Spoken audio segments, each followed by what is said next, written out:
মধ্যপ্রাচ্যের পরমাণু ইস্যুতে পর্দার আড়ালে হওয়া এক বৈঠকের তথ্য এখন আন্তর্জাতিক রাজনীতির কেন্দ্রে।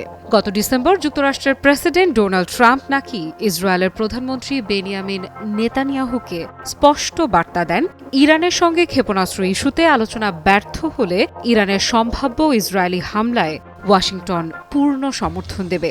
এই তথ্য প্রকাশ্যে আসতেই নতুন করে সমালোচনার ঝড় উঠেছে বিশ্বজুড়ে।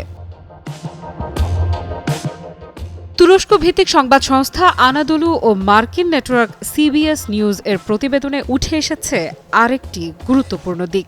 আলোচনার টেবিলে এখন মূল প্রশ্ন হামলা হবে কিনা তা নয়, বরং আলোচনার কেন্দ্রবিন্দু যুক্তরাষ্ট্র কিভাবে সেই অভিযানে প্রযুক্তিগত, কৌশলগত এবং কূটনৈতিক সহায়তা দিতে পারে।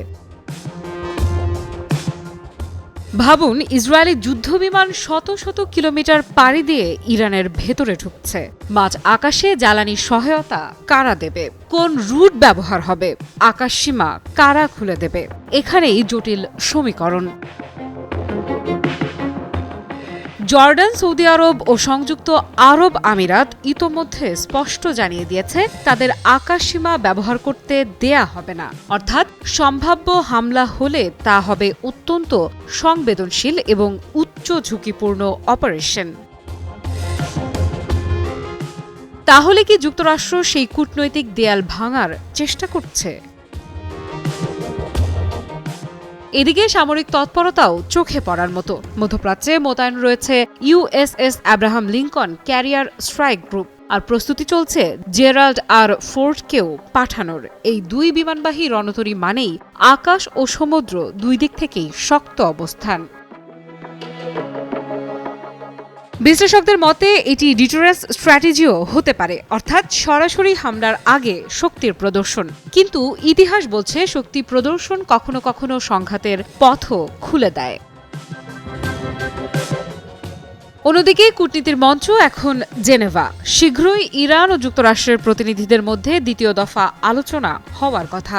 মধ্যস্থতাকারী হিসেবে থাকবেন ওমানের প্রতিনিধিরা। এই বৈঠক কি উত্তেজনা কমাবে, নাকি ব্যর্থ হলে পরিস্থিতি আরও বিস্ফোরক হবে? ইরানের ব্যালিস্টিক ক্ষেপণাস্ত্র কর্মসূচি দীর্ঘদিন ধরেই যুক্তরাষ্ট্রের উদ্বেগের কারণ। ইসরায়েলের অবস্থান আরও কঠোর। তাদের মতে তেহরানের সামরিক সক্ষমতা সরাসরি তাদের নিরাপত্তার জন্য হুমকি।